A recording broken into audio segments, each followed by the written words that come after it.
नमस्कार, वेलकम आप सभी को। आप जहाँ कहीं भी जिस एरियाज़ में भारत में हैं, आपका इस क्लास में स्वागत है। और स्टूडेंट्स, आज का एक उद्देश्य है कि मैं आपको मानचित्र अध्ययन में पश्चिम एशिया को बताऊं। इस पूरे मैप लोकेशन का उद्देश्य है कि दो एग्जामिनेशन पर्टिकुलरली जो यूपीएससी है, वो संपूर्ण रूप से यूपीएससी का एक फोकस एरिया है, और वर्तमान जो यूपी पीसीएस की प्रवृत्ति रही है, जो ट्रेंड रहा है, लास्ट ईयर का भी जो एग्जामिनेशन हुआ वो close to UPSC map location में आता है। तो इन दोनों एग्जामिनेशन को ध्यान में रखकर इस मैप लोकेशन को मैं डील कर रहा हूँ, आपको बता रहा हूँ। आशा है कि एरिया आपके लिए बहुत ही यूजफुल होगा और इससे संबंधित जितने भी प्रश्न आते हैं आप उसको सरलता से, बहुत ही सहजता से उत्तर दे पाएंगे। साथ साथ हम जितने भी क्वेश्चंस इसके संदर्भ में आए हैं उससे भी साथ साथ मैं डील करते रहूँगा। साथ साथ आप इसको देखेंगे, जैसे हमने पश्चिम एशिया के इंट्रोडक्शन में लाया था इससे पहले वीडियोज़ में, लेक्चर में, उसी तरह जो है इसको डील कर रहे हैं। आप हर एक पहलू को नोट करेंगे और साथ साथ अच्छा हो कि एक एटलस लेके बैठें और मेरी इस वीडियोस के साथ, इस लेक्चर के साथ उसे नोट करें। और जब ये लेक्चर ख़त्म होगा तो मेरा पूरा विश्वास है कि आप यूपीएससी से संबंधित मानचित्र कार्य और स्टेट पीसीएस के किसी भी पहलू, कोई भी राज्य का एरिया हो, आप मानचित्र रिलेटेड सभी क्वेश्चन को सॉल्व कर पाएंगे। ये मैं विश्वास करता हूँ कि इतने डिटेल स्टडी के बाद आप कर पाएंगे। दूसरा उद्देश्य ये है कि मानचित्र अध्ययन सिर्फ ज्योग्राफी नहीं होता है, मानचित्र अध्ययन से संबंधित आपका करेंट अफेयर्स भी होता है, मानचित्र अध्ययन से संबंधित आपका इंटरनेशनल रिलेशन भी होता है। तो एक संपूर्ण एरिया, एक कॉम्प्रिहेंसिव स्टडी जो आपको मानचित्र अध्ययन में एक बेहतर एज देता हो, उससे पूरा करना मेरा उद्देश्य है। सो बिना समय गुजारे मैं चाहूँगा कि मैं अपने स्टडी एरिया में आ जाऊँ। इससे पहले वाला वीडियोस आपके पास अवेलेबल है, आप यूट्यूब पे देख सकते हैं। उसमें हमने पश्चिम एशिया को सीमांकित किया था। उसमें पश्चिम एशिया को हमने 4 भागों में बांटा था और ये एरिया आपको प्रीवियस वीडियोस का हिस्सा होगा। आप थोड़ा सा मैं रिकैप कर रहा हूँ कि इस एरिया में जो आपको नज़र आ रहा होगा, हमने जो पढ़ाया हुआ है वो एरिया मेडिटेरेनियन कंट्रीज आपके नॉलेज में होगा। ऐसे देश जिसकी सीमा भूमध्य सागर से जुड़ी हुई हो, वो सभी देश आते हैं मेडिटेरेनियन कंट्रीज, भूमध्य सागरीय देश। एक ऐसा देश जो काला सागर और कैस्पियन सागर के बीच का एरिया है, वहाँ पे कॉकेसस माउंटेन है और उस क्षेत्र में 3 देश हैं, जॉर्जिया, आर्मेनिया, अजरबैजान। इसे हम कॉकेसस राज्य कहते हैं और the all are named as Caucasus state.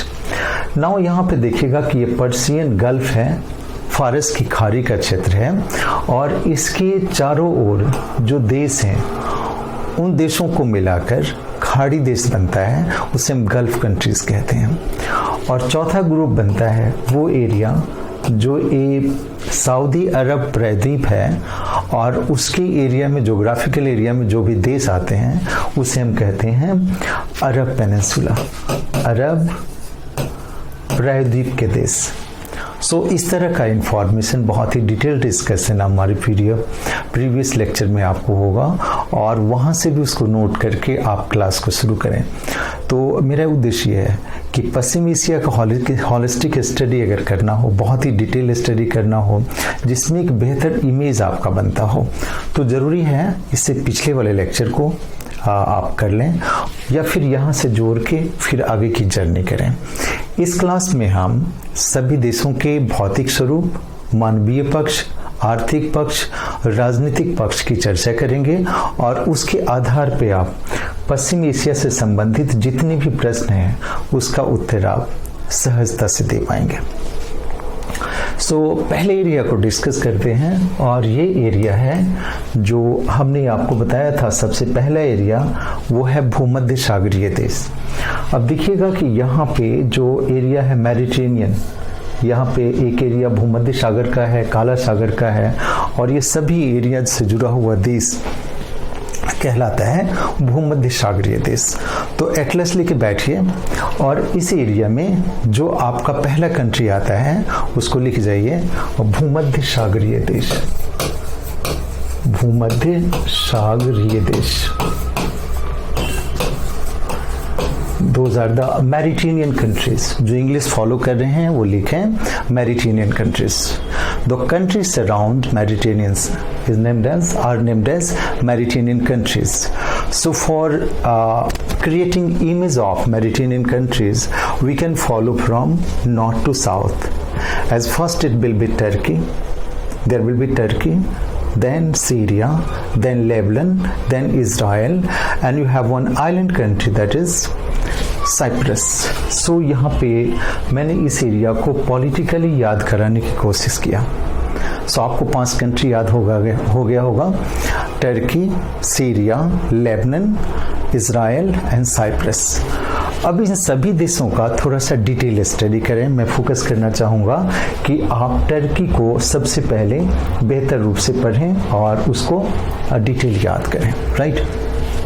So Turkey एक बड़ा सा ब्यूटीफुल एरिया है, बहुत ही स्मार्ट एरिया है वेस्ट एशिया का। ऐसा एरिया राजनीतिक तौर पर भी एक महत्वपूर्ण एरिया है। आप देखिएगा कि पश्चिम एशिया और यूरोप की एक कड़ी है, द जॉइनिंग एरिया है, ट्रांजिशन एरिया है, उस एरिया से आप उसको जोड़ना है। यहाँ पे देखिए कि एक एरिया जो आपको मैप में नज़र आता होगा, राइट। बहुत ही क्लियर ना भी नज़र आता हो तो मेरे साथ पहले पॉलिटिकल एरिया में रहें तो ज़्यादा बेहतर होगा। मैं एक ऐसा मैप करता हूँ, बनाता हूँ जो आप इसको बना सकते हो। ऐसा एज्यूम कर लीजिए कि हमने ये टर्की का एशिया का हिस्सा बनाया और एक टर्की का एक ब्लॉक बनाया, that is European area, European area और एशियन एरिया। आप अपनी नोटबुक में इस तरह के डायग्राम बनाएं जैसे मैं हाथ से बना रहा हूं, तो विजुलाइज करना और याद करना आपको आसान हो जाएगा। तो हमने इस एरिया को काट के यहाँ लाया और उसको handmade map as a rough map बनाया। आप इसके साथ इसको जर्नी करें। सो देखिएगा टर्की का जो ये एरिया है एशियन एरिया है, यूरोपियन एरिया है। इसके उत्तरी क्षेत्र में काला सागर है, ब्लैक सी है। पहला मार्क कर जाए कि वो ब्लैक सी एरिया है। इसके बीच वाले एरिया में मैं इसको मार्क कर देता हूँ कि बीच वाला एरिया ऐसा, ये एरिया सी ऑफ मरमारा है, ये मरमारा सागर का एरिया है, जिसको हम सी ऑफ मरमारा कहते हैं, वो मरमारा सागर का एरिया है। और यहाँ पे देखिएगा एक एरिया आएगा, उसको बोलते हैं हम एजियन सी, एजियन सी, एजियन सागर कहते हैं। और यहाँ पर जो एरिया आएगा वो आएगा काला सागर, सॉरी भूमध्य सागर, दैट इज मेडिटेरेनियन सी। अब मैं थोड़ा सा मार्क करता हूँ आपको, इस चीज़ को थोड़ा सा ध्यान से देखें कि ये किस रूप में मैं उसको बता रहा हूँ आपको। ये एशिया का हिस्सा हुआ, ये यूरोप का हिस्सा हुआ और इसके उत्तरी क्षेत्र में ये काला सागर हुआ, ये सी ऑफ मरमारा है, ये एजियन सागर है और ये भूमध्य सागर है।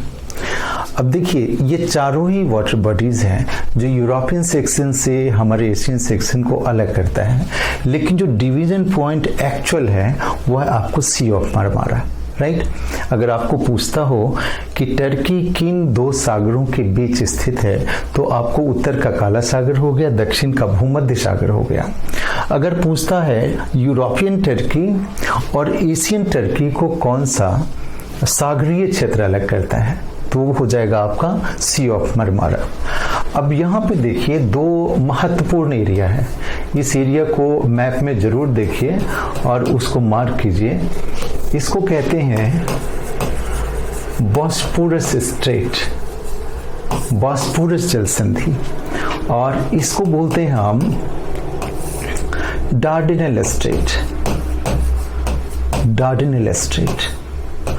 अब देखिए जितना वाटर बॉडीज है ये सभी का सभी हिस्सा भौगोलिक रूप से महत्वपूर्ण है, तो जरूरी है कि इसको हम पॉइंट्स में टर्की को लिख के जितने भी पॉलिटिकल एरियाज आउटर एरिया है उसको पॉइंट में लिख लें। सो हमारा जो हेडिंग हो गया वो टर्की हो गया, और इससे संबंधित जितने भी इंफॉर्मेशन है वो बुलेट्स के रूप में लिखिए जो आपको एग्जामिनेशन में काम आए। सो सबसे पहला इंफॉर्मेशन लिखिए कि टर्की को एशिया माइनर कहा जाता है। Turkey is also named as Asia minor, the first information. Then you write, लिखिए टर्की एक ऐसा देश है जिसका हिस्सा यूरोपीय देशों में भी है, यूरोप महाद्वीप में भी है और भारतीय महाद्वीप में है। So Turkey is shared by both European continent, Europe as a continent, and Asia also. So it is a part of both Asia and Europe. Turkey Europe और एशिया दोनों का हिस्सा है। सो ये महत्वपूर्ण हिस्सा तीसरे पॉइंट को रूप में लिखिए और याद कीजिए। लिखिए द यूरोपियन टर्की और European section of Turkey and the Asian section of Turkey is separated by Sea of Marmara। जो यूरोपीय टर्की है और एशियन टर्की है, ये दोनों ही सी ऑफ मरमारा सागर के द्वारा विभाजित होता है, अलग किया जाता है। ये हमारा 3 बेसिक इंफॉर्मेशन हुआ जिसको हमने यूरोप और एशिया के संदर्भ में देखा। अब देखिए यहाँ पे जो एरिया है उसको ज़्यादा क्लियर करके लिखिए। यहाँ पे आउटर एरिया है, काला सागर है और ये सी ऑफ मरमारा है। इसको जोड़ने के लिए जल संधि है। इस जल संधि को हम बॉस्पोरस जल संधि या बॉस्पोरस स्ट्रेट कहते हैं। आप इसको यहाँ पे लिख जाइए, बॉस्पोरस स्ट्रेट या बॉस्पोरस जल संधि। लिखिए टर्की के उत्तर पश्चिम में बॉस्पोरस जल संधि है। On the northwestern part of Turkey, there is a Bosporus Strait, and this strait connects Black Sea to Sea of Marmara. Bosporus जल संधि काला सागर और मरमारा सागर को जोड़ती है। And on the particular area, on the particular point जहाँ ये जल संधि है, यहाँ पे इस्तांबुल शहर बसा हुआ है। You write there, the major city of Turkey in European Turkey, Istanbul, is located on Bosporus Strait। यहाँ पे लिखिए कि टर्की का, यूरोपीय टर्की का प्रमुख शहर इस्तांबुल बोस्पोरस जल संधि पर स्थित है। सो देखिए कभी कभी पूछेगा, और पूछा है कि इस्तांबुल कहाँ स्थित है। So the major location is Bosporus strait. It is a part of European Turkey and it is located on Bosporus Strait, right? मेरा प्रयास है कि दोनों ही भाषा में, जो हिंदी और इंग्लिश दोनों ही भाषा के अभ्यर्थी हैं, इस लेक्चर से, इस डिस्कशन से लाभान्वित हो और दोनों ही नोट्स बना पाएँ। इस उद्देश्य से मैं दोनों ही लैंग्वेज को साथ लेके चल रहा हूँ। इसको सहजता से लिखें और फील करें कि हम जो कुछ समझ रहे हैं वो आपके नोटबुक पे जरूर जाना चाहिए, जिससे कि आपका एक बेहतर नोट बन पाए और समय पे उसको रिवाइज कर पाइए। Now come to next state, that is Dardanelles state. Dardanelles state और दैट, यहाँ पे देखिए कि एजियन सागर है और ये मरमारा सागर है। आपको यहाँ पर भी नजर आएगा, मैं मैप पे, एक्यूरेट मैप पे आऊँ तो ये देखिए कि एजियन सागर है। इसका कलर ऐसे कर लिया जाए तो ज़्यादा बेहतर होगा, आप इसको जान पाएंगे।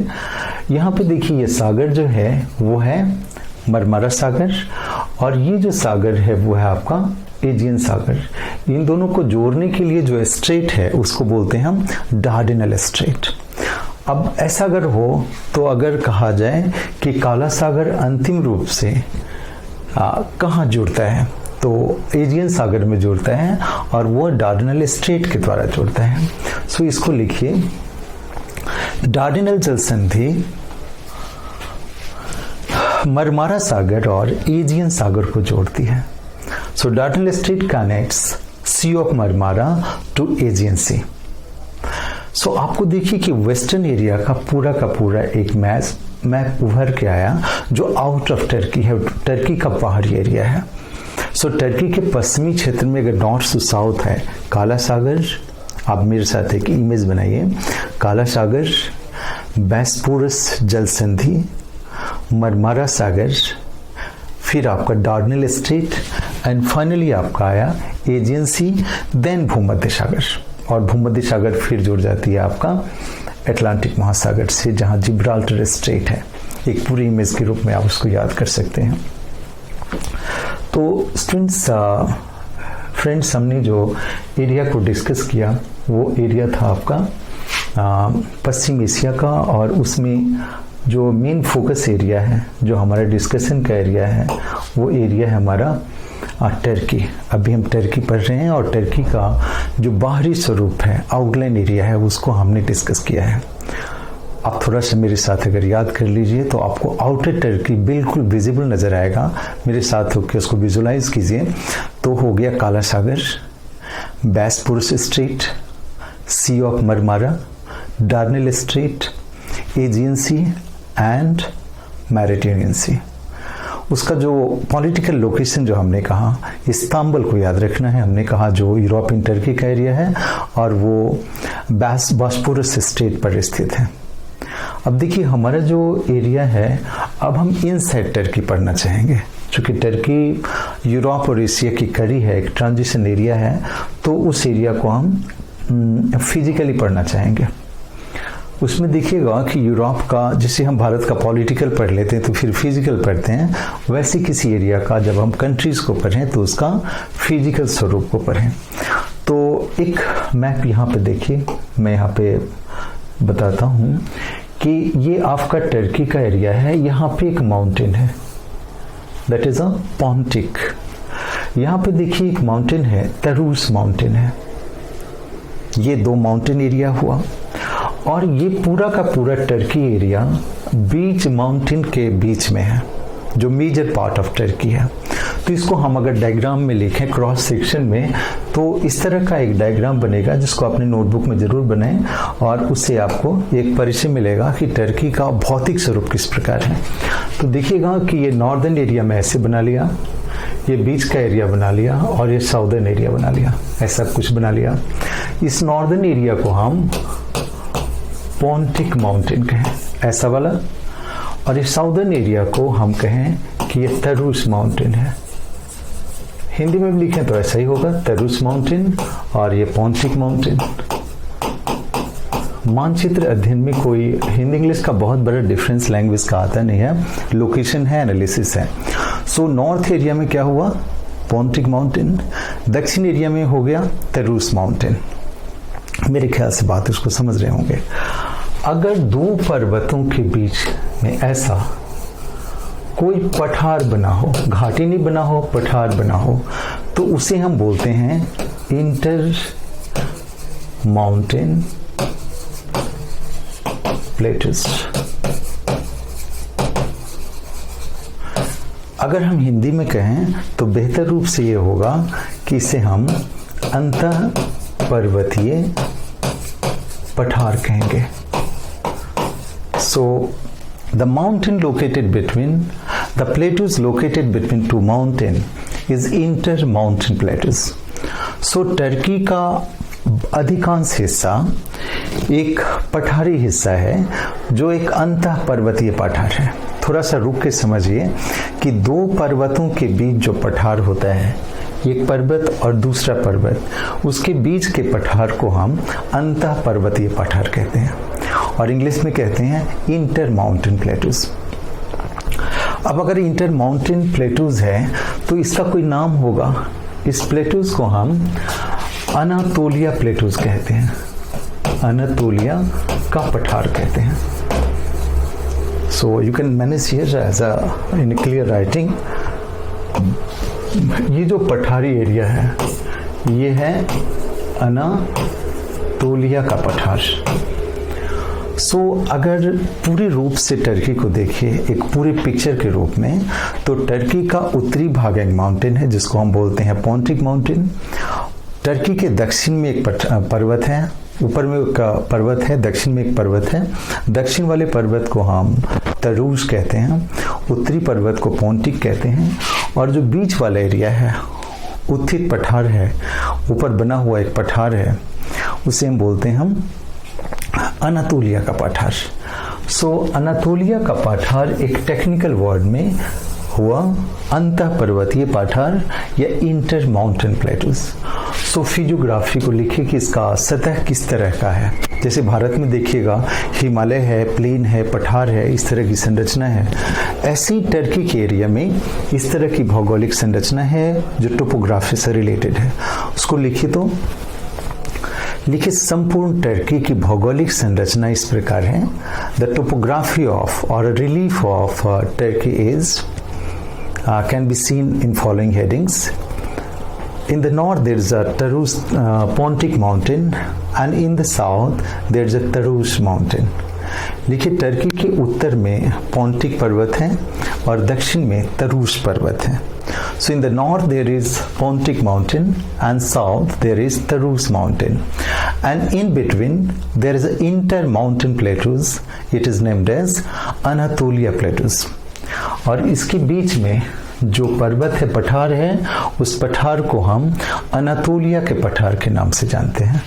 सो in both side of Turkey north and south there are mountain and in between there is plateau named as Anatolia plateaus.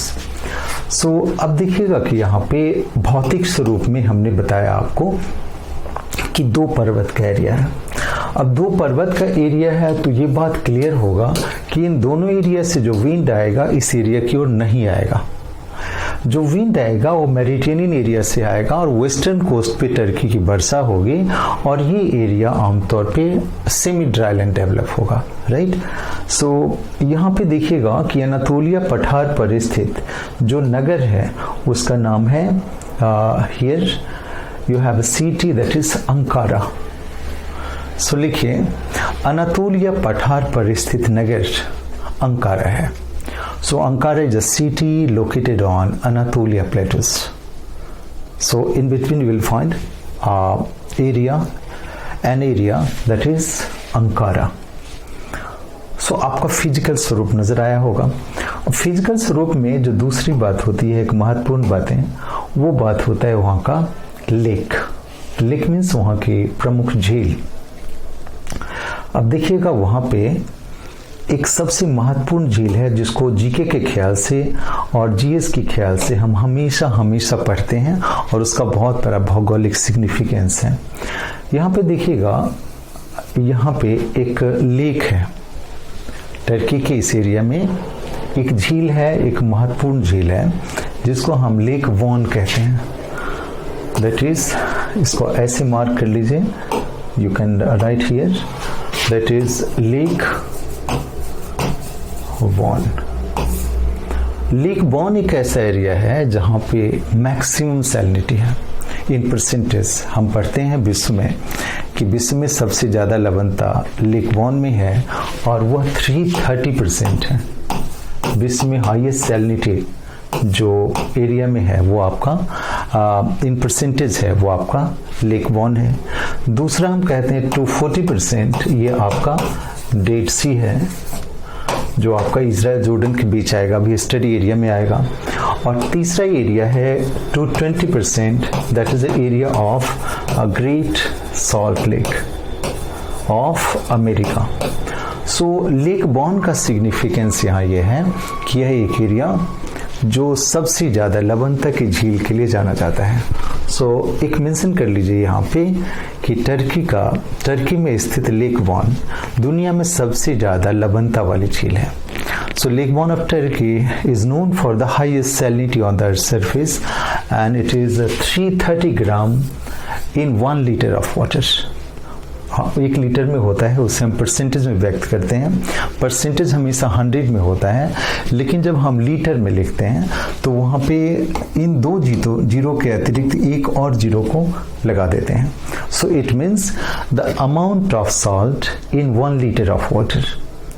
1 litre पानी में जितना जलवाष्प ये खनिज की मात्रा होती है उसे इस रूप में हम व्यक्त करते हैं।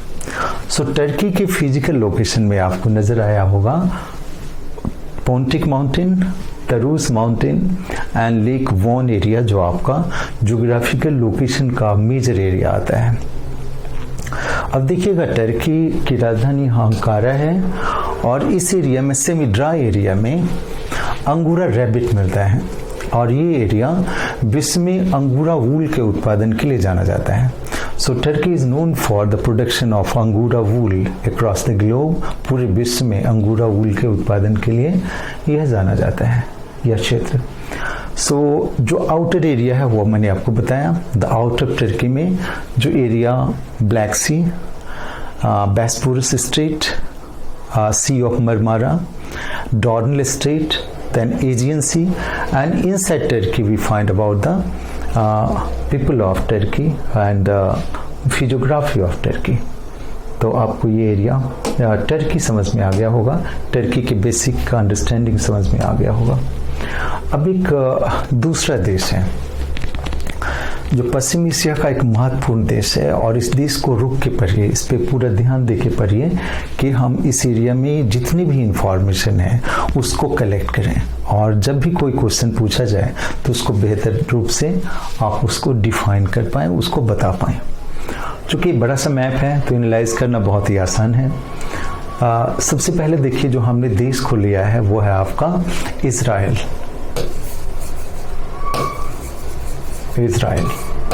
यहाँ पे देखिए इजराइल का मैप बना हुआ है और इजराइल का एरिया है।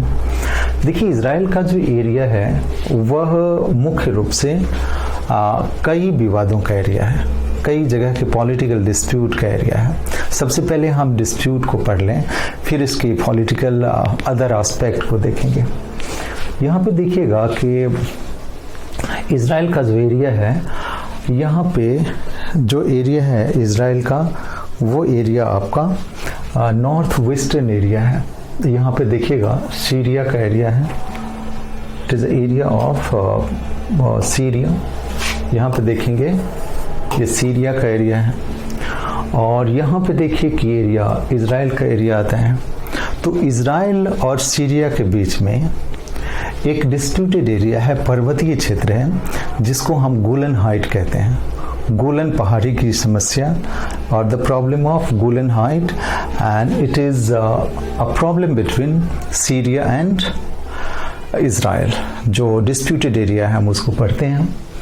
यहाँ पे देखिए एक ट्रांजिशन जोन आता है जो लेबनान का भी आता है, बट अगर आपको क्वेश्चन के रूप में दायरे के रूप में पूछता हो तो हम उस चीज़ को कन्वर्ज एरिया में बताते हैं, and that is the area of Syria and Israel. So लिखिए इजराइल पॉलिटिकली, इजराइल का राजनीतिक स्वरूप, the political area of Israel, Israel का राजनीतिक स्वरूप। सबसे पहले लिखिएगा गोलन पहाड़ी की समस्या, the problem of Golan height. लिखिए इजराइल के उत्तर पूर्व में गोलन पहाड़ी स्थित है, और यह सीरिया और लेबनान के, सीरिया और इजराइल के बीच स्थित है। In the north east of Israel there is a area of Golan height, and it is disputed area between Syria and Israel, जो सीरिया और इजराइल के बीच एक विवादित क्षेत्र है। So actually it was a part of Syria. Later on it became the part of Israel. Now it is a disputed area between Israel and Syria. इसको हम टेक्स्ट बुक तौर पे इसको एक इंफॉर्मेशन के तौर पर पढ़ते हैं, ना कि विश्व भू राजनीति के कॉन्फ्लिक्ट के तौर पे डिस्कस करते हैं, राइट। एक इंफॉर्मेशन के तौर पे हमारे एग्जामिनेशन का हिस्सा है। जब कभी क्वेश्चन पूछता है कि गोलन पहाड़ी की समस्या किन दो देशों की समस्या है, तो हम सीरिया और इजराइल बनाते हैं। अगर ऐसा कुछ पूछता हो कि तीसरा देश गोलन पहाड़ी के एरिया में कौन कौन सा देश आता है, देन हम तीनों ही दोस्त को देखिए यहाँ पे मार्क कीजिए कि लेबनान का एरिया है, ये एरिया आपका सीरिया का है एंड इजराइल का है। So it is a tri junction of three countries, तीन देशों का एक जंक्शन पॉइंट है, उसमें आएंगे लेबनान, सीरिया एंड इजराइल। लेकिन जब पूछे कि किसके बीच डिस्प्यूट है तो हम हमेशा बनाएंगे सीरिया और इजराइल के बीच। तो मेरे ख्याल से आपको गोलन पहाड़ी समझ में आ गया होगा। अब देखिए यहाँ पे एक एरिया आता है जोर्डन का। ये एरिया जो है, इधर का एरिया जोर्डन का है और इधर का एरिया इजराइल का आता है। यहाँ पे जोर्डन नदी है और जोर्डन नदी के पश्चिम में आपका वेस्ट बैंक आता है, पश्चिमी बैंक आता है। सो इस एरिया में जो एरियाज़ हैं वो मैं मार्क करता हूँ, आप ज़रूर इसको याद करें।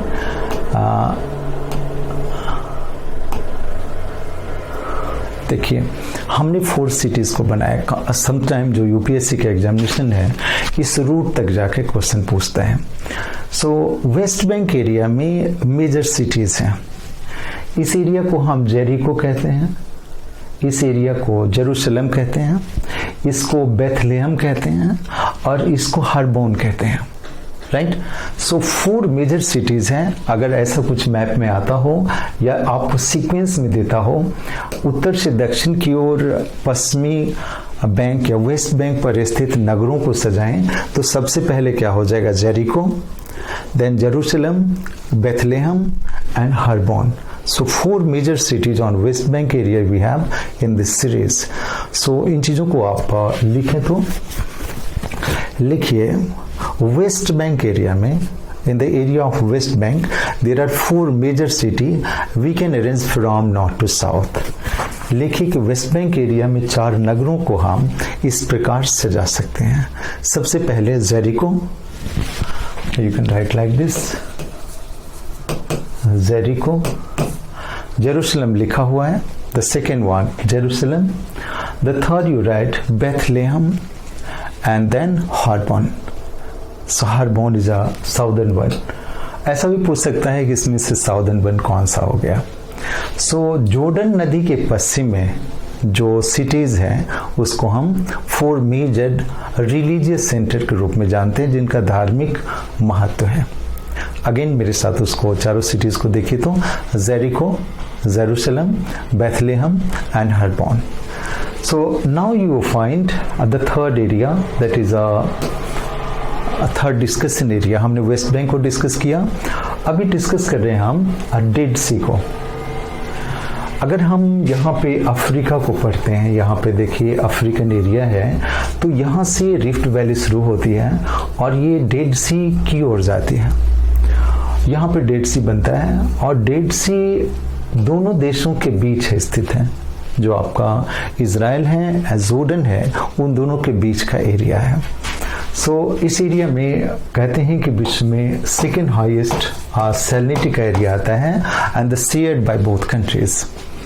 इसका जो उत्तरी एरिया है जहाँ पे रिफ्ट वैली खत्म होती है उसको भी पहले इसको लिख जाइए मृत सागर, मृत सागर, और you can write a Dead Sea. लिखिए मृत सागर इजराइल और जोर्डन के बीच पूर्वी भाग में स्थित है। So Dead Sea is located on the eastern part of Israel between Israel and Jordan, जो इजराइल और जोर्डन के बीच स्थित है। So Dead Sea is located between Israel and Jordan, and this lake has second highest salinity in the world. विश्व में दूसरा सबसे ज़्यादा अधिक लवणता वाली झील है जिसे हम अमृत सागर के रूप में जानते हैं। अभी आपने देखा होगा हमने टर्की को बताया और टर्की में बताया कि टर्की में जो सबसे ज़्यादा लवणता है वो है लेक बॉन में, दैट इज़ 330। यहाँ पे जो आया that is 240, second rank highest आता है। So it is located between Israel and Jordan. अब यहाँ पे देखिए जो थर्ड डिस्प्यूटेड एरिया, जो बड़ा सा इजराइल का एरिया आता है, उसको मैं डिस्कस करता हूँ। इन चीज़ों को आप इस रूप में लें। जो एरिया है टर्की का, इजराइल का, उस एरिया को मार्क करके इसको कंटिन्यू कर सकते हैं। आप इसमें देखिए कि इजराइल का जो दक्षिणी एरिया है, जो southern most part of Israel, that is the area of Sinai peninsula. आपने देखा होगा कि इसको हम मार्क कर दें तो बेहतर होगा, या इसको हम इस तरह ही पढ़ लें तो अच्छा हो कि हमने यहाँ पे देखा कि ये एरिया है, यहाँ पे मार्क करता हूँ इस एरिया को। देखिए कि यहाँ पे जो एरिया है, ऐसा मान लीजिए कि अफ्रीका का ये मैप है और अफ्रीका के इस मैप पे यहाँ पे सिनाई पेनिनसुला है। एक ट्रायंगुलर एरिया आएगा और वो एरिया एक महत्वपूर्ण एरिया है। यहाँ पे देखिए सिनाई पेनिनसुला का एक एरिया आता है जो गल्फ ऑफ अकावा का एरिया है, और जो वेस्टर्न एरिया है वो अफ्रीका का एरिया है। इस एरिया में देखिएगा कि मुख्य रूप से जो शेयर्ड एरिया आता है वो इजिप्ट का आता है और फिर इजराइल का आता है। मैं फिर से बताता हूँ कि नेक्स्ट जो बड़ा सा जियोपॉलिटिकल डिस्प्यूटेड एरिया है वो एरिया है सिनाई प्रायद्वीप का। यहाँ देखते होंगे कि इजराइल का एरिया है, और इजराइल के इस एरिया में जहाँ पे नागेब डेजर्ट और एरिया नीचे कन्वर्ज होता है वहाँ पे एरिया आता है सिनाई प्रायद्वीप का। एक्चुअली सिनाई प्रायद्वीप को इजिप्ट से इजराइल ने कैप्चर किया था and later on handed over to Egypt. अब यहाँ पे बहुत ही क्रिटिकल पॉइंट है, अगर पूछा जाए कि सिनाई किस महाद्वीप का हिस्सा है, then the answer will be the Sinai is a part of Asia. अगर पूछा जाए सिनाई किस देश का हिस्सा है, it is a part of Egypt. So दो कन्फ्लिक्ट पॉइंट हो गया, अगर हम इसको डिसाइड करें तो अलग बातें हो जाती हैं। लिखिए सिनाई प्रायद्वीप, लिखिए सिनाई प्रायद्वीप और डिस्प्यूटेड एरिया। लिखिए सिनाई प्रायद्वीप इजराइल और मिस्र के बीच में विवादित क्षेत्र रहा है। लिखिए Sinai peninsula is a disputed area, has been the disputed area between Israel and Egypt. Israel और इजिप्ट के बीच एक विवादित क्षेत्र रहा है। First it was captured by Israel, then handed over to Egypt. इसे इजराइल ने अधिग्रहित किया था और बाद में इसे इजिप्ट को दे दिया। Presently it is a part of Egypt. लिखो वर्तमान समय में यह इजिप्ट का हिस्सा है, मिस्र का हिस्सा है। Got it very clearly. Now यहाँ पे ध्यान से देखिए, यहाँ पे देखिएगा कि हमने एक पॉइंट बनाया है, यहाँ अरब शुरू होता है और इसका एक एरिया है जिसको हम कहते हैं गल्फ ऑफ अकाबा। गल्फ ऑफ अकाबा एक ऐसा एरिया है जो आपका ईस्टर्न एरिया का, एशिया और अफ्रीका का एक जंक्शन पॉइंट आता है। तो गल्फ ऑफ अकाबा पूछता है किन किन देशों के बीच शेयर होता है, राइट?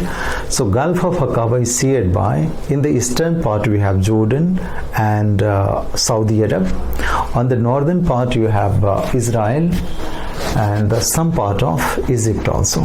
तो 4 देशों के द्वारा ये शेयर होता है। अगेन मैं रिपीट करूं, अगर एंटी क्लॉक वाइज जर्नी करें तो सबसे पहले सऊदी अरब,